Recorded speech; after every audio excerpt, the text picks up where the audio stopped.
Happy Monday, and welcome back to the Lorden Arts channel. I'm John Lorden. Thank you so much for spending some time with us here today.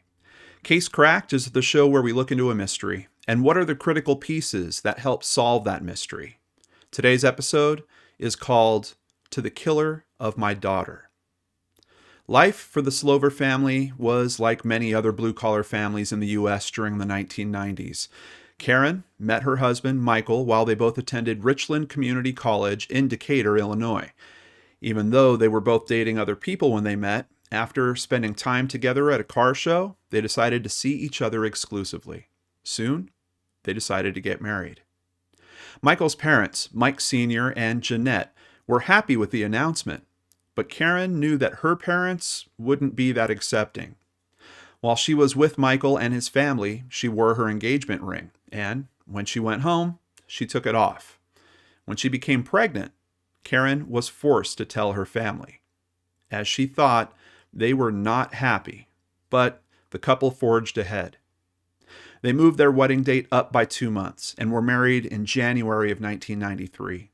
7 months later, their son, Tolton, was born. Now, with a baby in the family, the couple had new responsibilities, and within 3 days of the birth, both went back to work. Karen worked at a JCPenney portrait studio at the time. She would later work for a Decatur radio station and for a temp agency before finally settling in as an advertising and sales rep for the Decatur Herald and Review. Michael worked as an insulator before taking a position as a truck driver in Springfield, almost an hour away, for a 7-Up distributor. With little money to spare on childcare, they decided to have Michael's mother, Jeanette, babysit Tolton, which she offered to do for free.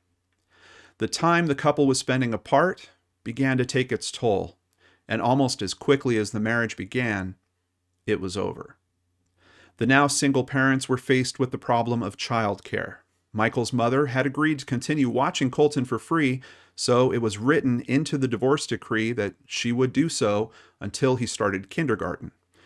At 5:05 p.m. on September 27, 1996, Karen left her advertising job and told co-workers that she was going to pick up Tolton from his grandmother's house for a shopping trip.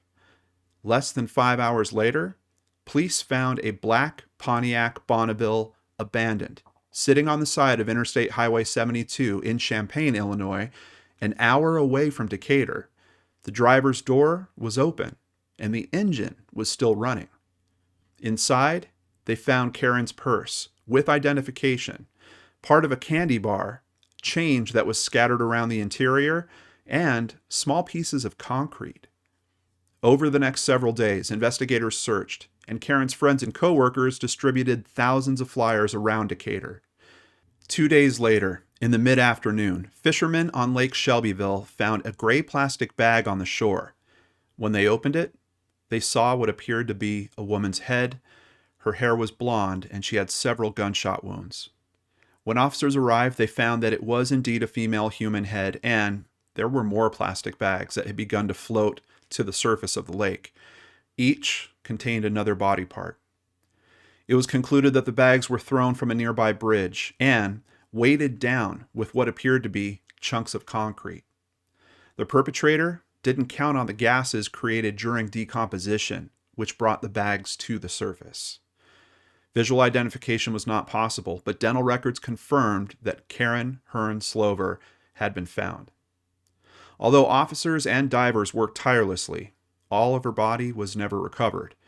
An autopsy would confirm that Karen had been shot 6 to 7 times in the head with a .22 caliber gun. They felt that she was then dismembered, most likely by using a circular saw. Investigators felt that the excessive amount of gunshots showed anger toward the victim, which meant she likely knew her killer. However, when they talked to people in her life, they were told that Karen was well liked and didn't have any real enemies that they knew of, except for one. Investigators were told of at least one occasion when Michael had struck and shoved Karen. Others talked of threats he had made to her life. They also claimed he could be controlling and abusive. Others talked about the relationship between Jeanette and Tolton. They felt that the grandmother considered herself more of his mother than Karen, and she was very possessive of him. But there would be another person of interest identified. The registration for the car came back to a man named David Swan. When questioned, he stated that the two had started dating and he had loaned the car to her to pick up Tolton. When he was asked about his whereabouts the night she disappeared, he could account for the entire evening except for one 45-minute span. For 4 hours, he was intensely interrogated until he finally remembered. During that 45 minutes, he had stopped and used an ATM machine in the area. When the footage was checked, it corroborated his alibi. Swan was cleared, and no connection to the murder could be found with any of the other people investigated. There was another factor from the day that Karen disappeared that might have played a role. Karen had mailed an application to a modeling agency based in Savannah, Georgia, and had been hired for a job with them. She had talked to her friends about moving with Tolton to Georgia to pursue this career. Were the Slovers afraid Tolton would be taken away to a different state? Michael Jr.'s alibi for that night was easily verified. At about 5 p.m., he was dealing with police and a shoplifter at his job at Cub Foods, where he worked as a security guard. At 6, he gave a 45-minute karate lesson, after which he went home and took a shower. By 8, he was working the door until 2 a.m. at Ronnie's Tavern. When he was asked about his divorce, he stated that he worked a lot due to financial concerns and that this upset Karen. Soon, Karen began to go out dancing and drinking without him.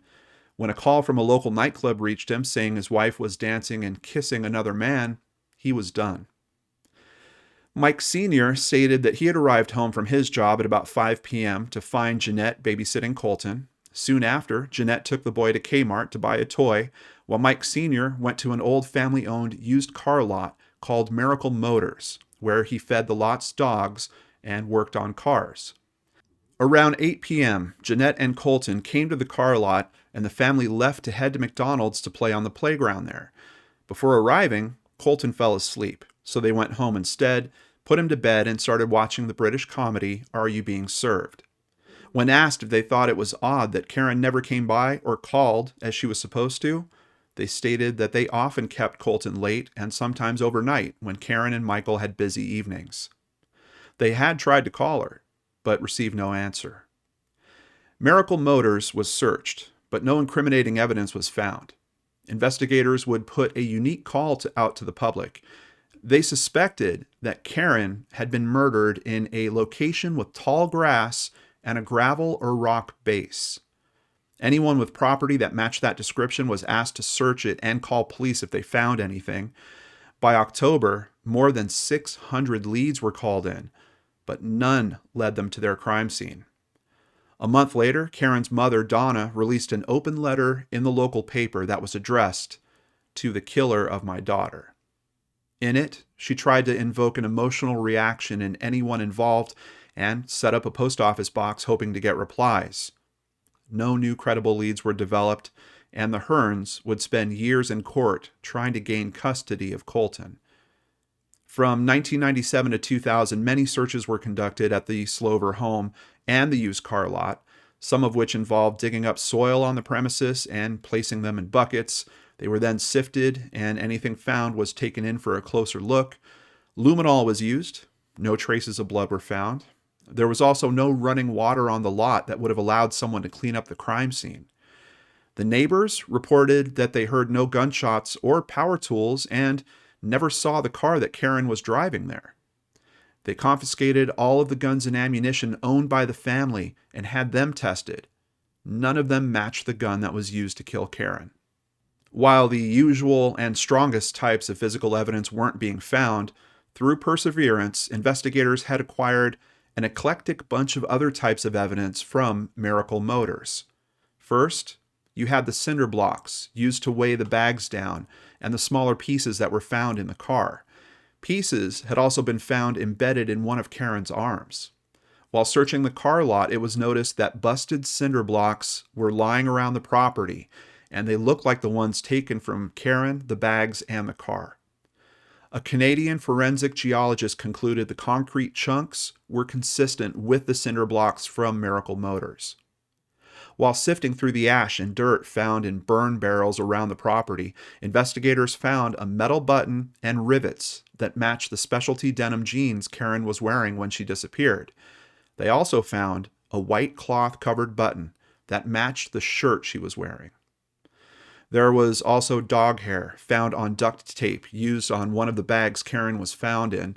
The hair was sent to Texas to be analyzed by a veterinary geneticist.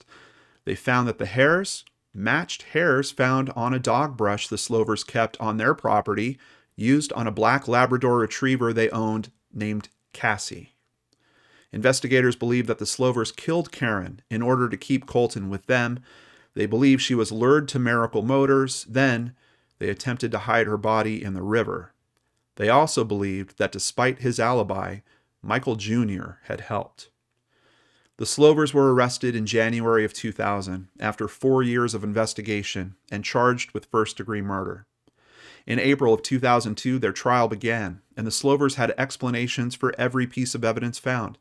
The buttons and rivets came from clothes found in the cars Mike Sr. bought at car auctions. He would fix the cars up and resell them, then burn the items that he had found in them. The dog hair could easily have come from Karen. Colton played with the dogs every day. The hair could have been in the car or stuck to her clothes. The cinder blocks were common. The defense called into question if the science was even viable. As to the theory that Karen was killed so the family could keep Colton, they claimed that while they loved their grandson and feared losing him, they would have never murdered his mother. After a month of testimony, the jury deliberated for 12 hours before finding the Slovers guilty of first-degree murder. No murder weapon was found, nor the precise crime scene itself. There was no physical evidence tying them to the murder other than the dog hair, buttons, and rivets. Everyone was sentenced to 60 years in prison. Mike Jr. and Mike Sr. were given an additional sentence of 5 years for concealment of the homicide. Karen's family still sees a long road ahead of them despite finding justice. Karen Slover's mother, Donna Hearn, said in her victim impact statement, "If we could have only one prayer, it would be that no one would have to go through what we have endured. We will all carry these dreadful memories with us until our deaths. True justice would mean that she never should have been killed in the first place." Case cracked. I would like to thank QCOnline.com, the Herald and Review, QCTimes.com, newspapers.com, caselaw.com, abcnews.go.com, Wikipedia, and the Illinois Times. A special thank you goes to Christy Arnhart for researching and writing up today's case, and here she is to discuss it with us now. Christy, this is a strange one. This is one that after I saw the script you sent over, I actually went and did a bunch of additional research on because quite honestly, I don't feel great about it. I don't feel great about the conviction. The points that were raised about the evidence, like some people might say, well, you're just making excuses. Yeah, but those excuses could be kind of reasonable. Like, transfer of the dog hair when the kid's playing with the dogs and she's obviously holding her kid. Like, that's something reasonable. I don't know how much hair it was. Like, are we talking a few strands that were found versus, a lot that would be harder to explain? But the thing that I get hung up on is just how do you get past reasonable doubt with the type of evidence that they're discussing here? Because it feels like a reach in terms of the quality of the evidence. How do you do that? How do you get past that phase of reasonable doubt? I don't know. I am so glad I wasn't on this jury because this is just a really tough one. Yeah. And I mean, even people like the Innocence Project are having trouble. They worked to help to get an appeal for this case and were denied. And they just said, we felt the jury was very prejudiced. We felt the jury was a very prejudiced pool because they'd been exposed to the media. And the fact that they didn't find any real substantial evidence made us lean toward the innocent side. And it's hard not to when you start looking at certain things. Yeah, that is an interesting aspect, thinking about the media and just how that plays, especially with a story like this, because the details are so salacious. Like, I could see local media, and she worked for a local paper there, so it would get even more attention or focus. So the details I went looking into, there was even more stuff like the thumbprint that was found on the bridge. Essentially, They found a latent thumbprint. It was just a little bit from blood that was confirmed to be hers. Like, I think it was only 6 to 12 inches away from there. Mhm. I went over to the Innocence Project. I read up on their paper on that as well. Here's a little info from it. A key piece of physical evidence in the Slover homicide is a latent fingerprint that was discovered on the railing of the Bruce Findlay Bridge that was in close proximity to blood belonging to the victim. It was 6 inches from a blood stain confirmed to be Karen's. At trial, prosecutors implied to jurors that the fingerprint on the bridge guardrail was left by someone who had possibly contaminated the crime scene. And that's possible. That's realistic. Mhm. They pointed out the defense presented evidence of the latent print. Prosecutors displayed crime scene photos of Tommy Martin and a TV news crew on the bridge while CSIs were present. So they're trying to imply that, hey, this news crew must have, someone went over there and placed their hand there and left that print. Mhm. Reading the rest of the analysis from the Innocence Project, it's weird because I'm seeing some things that say it's a good print, and then I'm seeing other things that say maybe it's not strong enough to be used like in a database comparison or something like that. But Mhm. for 1-to-1 comparison, they did try to line it up to the Slovers, and none of them were matches for that print. So Oh. that's what I mean with this case. Like, you get these pieces of information. It's like, oh, well, this is now pushing me this way. This other one's pushing me the other way. Yeah. So with that, like close to where this blood smear is on the bridge, where this latent fingerprint is, there's this weird foam. And that's part of what called their attention over there. They were like, what's this? This weird kind of, who knows what it could be when you're talking about disposing a body, but this kind of brownish stuff that was on the bridge as well. Mhm. They determined, they thought it was car cushion foam, but like severely degraded car cushions. Like, if you've ever had an old car and, the covers rip and then the foam's Yeah. exposed and it's, the sun starts tearing it up or fluid starts tearing it up. Yeah. So essentially you have car cushion foam also near this scene where her confirmed blood is. And we're talking about this possibly being a murder back at a place where old cars are being worked on and being taken apart. Yeah, it's just, I can't make up my mind about it. I just keep bouncing back and forth. It's like a game of Yeah. Pong. I had the same problem. Yeah. And it makes it so much worse. They had other people of interest, and I almost felt like they really didn't get looked at. There were at least 2 other men who were suspects, but they quickly fell off the list, and the Slovers became the focus of the investigation. There's something interesting too. David Swan Hmm. also had a felony conviction for aggravated battery. He reportedly owned a gun of the same caliber used to kill Karen and was late to a rehearsal dinner that night for a wedding where he was supposed to be the best man. Yeah, I looked a little more into this as well. I guess the 2 other men, they looked at people that she was involved with recently. So there Hmm. was essentially her current boyfriend, there was her ex-husband, and there was another guy that was kind of in the middle of that too, that they were looking at. But it is weird when you're talking about, David Swan had this time frame. They were really grilling him on that 45 minutes. Like, even checking in at an ATM, once again, I don't know the logistics strong enough. It could be that the ATM was so far from where all this was going down that it took him out of contention for being able to go where the car was or to go where she was or something along those lines. But yeah, hearing about the conviction, him being late for an appointment that night, also reportedly, owning a gun, a 22, I think that's kind of common. I think there's a lot of people that own 22s, but it's just weird because you've got these alibis everywhere with this case. Everyone seemingly has an alibi. From what I understand from the stuff I've looked into, Jeanette's seems to be the weakest alibi. Mike Sr. has a job, so he has a certain time frame where he's at that job that can be easily corroborated. Hmm. The stuff after that starts getting a little loose. He goes to the car yard, he's working on a car. I mean, that's pretty loose. The story about taking Colton to the McDonald's, Hmm. kind of a weird, interesting aspect, and I'm wondering about that because I'm wondering if they were trying to justify, like, had they been seen by someone? Did they see like someone that knew them somewhere as they were driving by, and they like came up with this story of, oh, we were going to take him to McDonald's. But what if they look at McDonald's and they check for footage? They're not going to find us there. Okay, Yeah. well, we say that he fell asleep and then we went home. Like, like there's just, I don't know how to analyze it or dissect it. Mm-mm. But the real tragedy here is from Colton's perspective. I mean, Yeah. this is a kid that loses both of his parents and one set of grandparents all in one shot. Yeah. It's crazy. It's just awful. Yeah. So what happened with Colton? Where did he end up? Well, after his mother's death, Colton lived with his father and his father's sister, Mary Slover. Mary adopted Colton in 1999, about 9 months before her relatives were charged with murder. But although Mary has never faced any criminal charges, prosecutors argued that she could have been involved in Karen's death.